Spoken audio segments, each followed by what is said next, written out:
The Acolyte should have been a note on a napkin left to rot in a writer's room. If anybody actually read through this and thought, you know what, that would be good to spend $180 million on, holy shit. Hi y'all, SnarkyJay Cosplay here.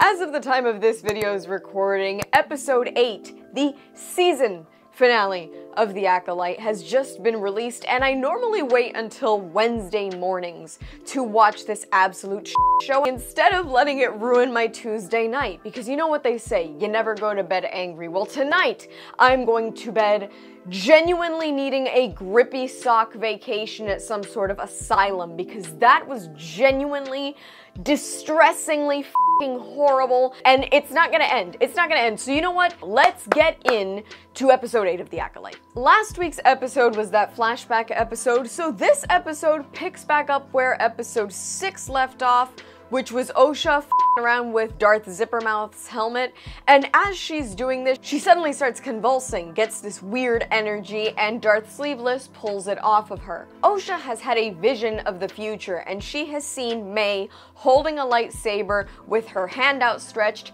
killing Soul, and she insists that she has to save him. Soul, on the other hand, is already on his way back to Brendok, because now that he's got May, and they've already seen Osha, now he can prove that there is in fact a Vergence on Brendok, because 16 years later this is apparently still a big deal. And in classic Yakety Sax cartoon fashion, he is explaining his entire plan to her, all while she is working an escape, and she manages to do so. So Soul, Jedi Master Soul, never senses that she is actively working her way out of these cuffs. She manages to tase him and runs to an escape pod. And before she hops in that escape pod, she gives us a classic fan favorite Star Wars line, which she delivers oh so coolly. "I'll see you in hell, Jedi." Yeah, Han Solo did that way better like 40 years ago. Your tauntaun will freeze before you reach the first marker. Then I'll see you in hell.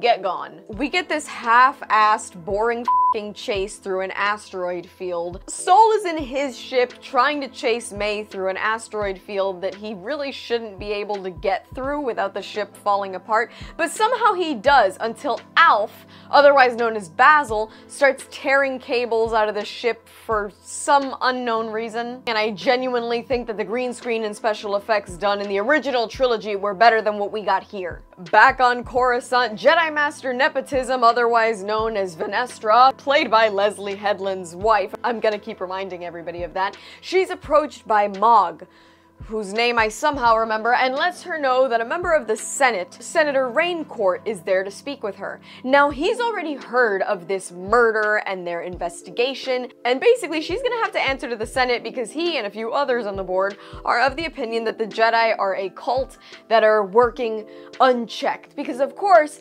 Jedi bad is the entire sentiment of this show. You know, the squadron of well-trained, well-meaning warriors that have always been a force for good and have had very little hiccups here and there, now they are absolute bastards, and it's only going to get worse. Why is Disney doing this? I don't know, but it feels strangely political, and I'm not gonna dig any deeper than that. Back on the island, Darth Sleeveless is using his non-existent Riz to try and convince Osha to let him train her, but she says no. Somehow she is able to resist, even though she saw his space eggplant like 2 episodes ago.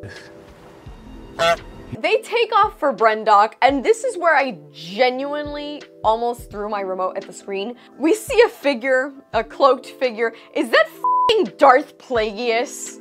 Is that what's happening right now? Was Leslie Headland not f***ing around when she said she wanted to do that? Is that where the f*** we're going? Is nothing sacred? Is nothing anyway, okay, I'm back. We're good. We're good. I'm sorry.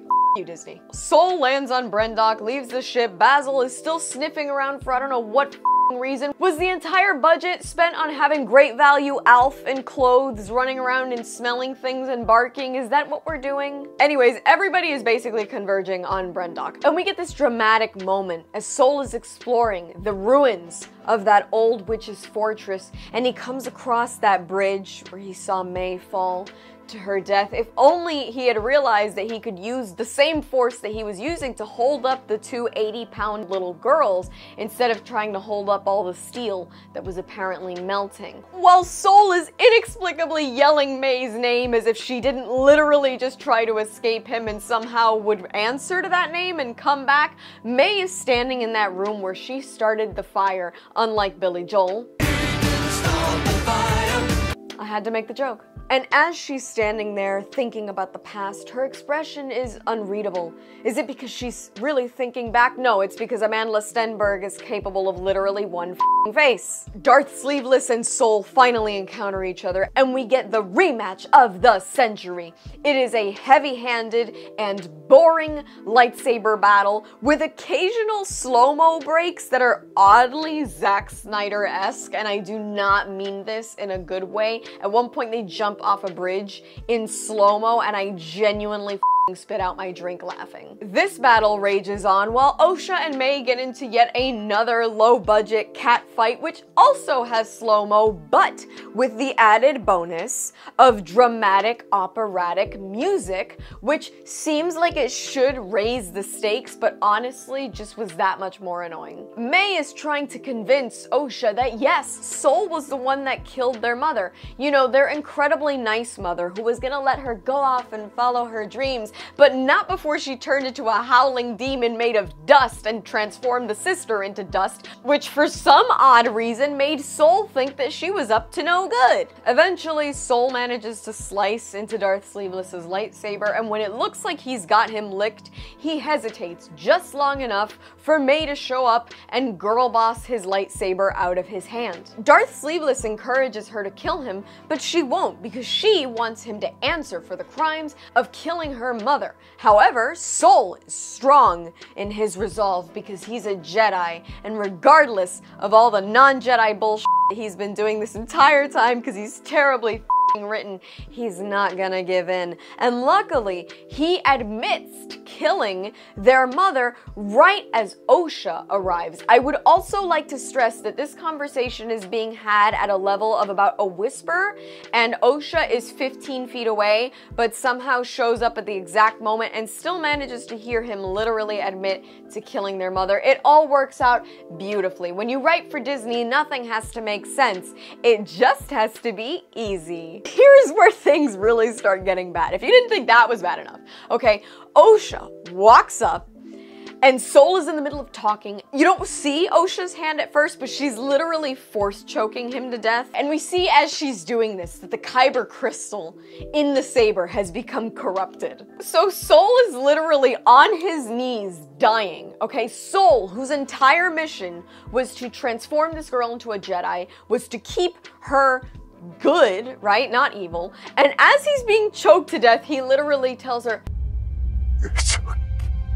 Like, him saying it's okay is this honorable self-sacrificing thing. Why? I mean, honestly, if your whole goal is to keep people from being evil, why would you give somebody the green light to go ahead and do the most evil thing in the world they could do, which is killing another person? Soul was out here like, this is my sacrifice. No, it's dumb is what it is. Osha ignites the lightsaber and we see that it's flashing blue and red for a minute, and then it turns red because she's evil now, and that's where we're at. The D-list Jedi squad, led by Jedi Master Skittle, have arrived, and they are on their way to go find Darth Sleeveless. Jedi Master Green Skittle senses immediately, and she seems to know him, so he puts his helmet on so she can't sense him anymore. While the Jedi find Soul dead, Osha and May, who are now besties again, make it back to that tree. And Darth Sleeveless lets them know that, hey, if I found you, surely the Jedi can do the same, even though they've been incapable of doing anything intelligent for like 8 episodes now. But anyway,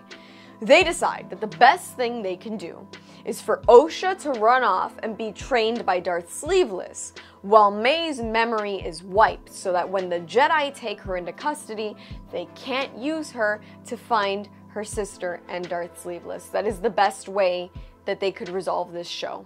A convenient memory wipe and a role reversal. That's where we're going with this, folks. It's not gonna get any better. And that is exactly what happens. The Jedi take May into custody, and Venestra starts asking May what she remembers. She has literally forgotten the last 16 years of her life. And honestly, I feel like if I forgot the last 16 years of my life, things would be a lot calmer up here, but that's besides the point. We see Venestra speaking to the Senate about this entire Jedi conspiracy.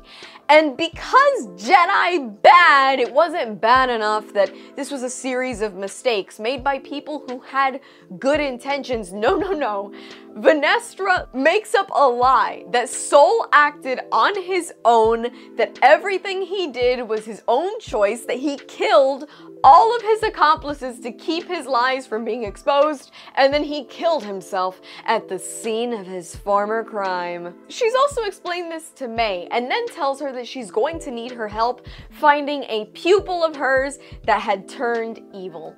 And that, of course, is Darth Sleeveless. So I want to point out that Disney has very much taken the Sith aren't that bad entirely too seriously, because they have made the Jedi literally terrible. Like, this woman is a f***ing villain, and this other guy was probably just wronged by her and her flaccid purple lightsaber, and now the roles are reversed. What lesson is Disney trying to tell us here? Because from what I've seen, the Sith are genuinely f***ing awful people. So why are we switching this around? What's the message here? Because you know there's a message. Back on that island, we see Darth Sleeveless and May standing side by side, and they hold hands in a way that feels a little half-past appropriate student-teacher relationship. Is this all a metaphor for how Leslie Headland and Harvey Weinstein got along? I mean, honestly, look. Even if we don't want to talk about that, it just feels too obvious. It's low-hanging fruit. It's too f***ing convenient. I can't be the only one that feels this way, right? I know that I've seen, like, on edge this entire time, but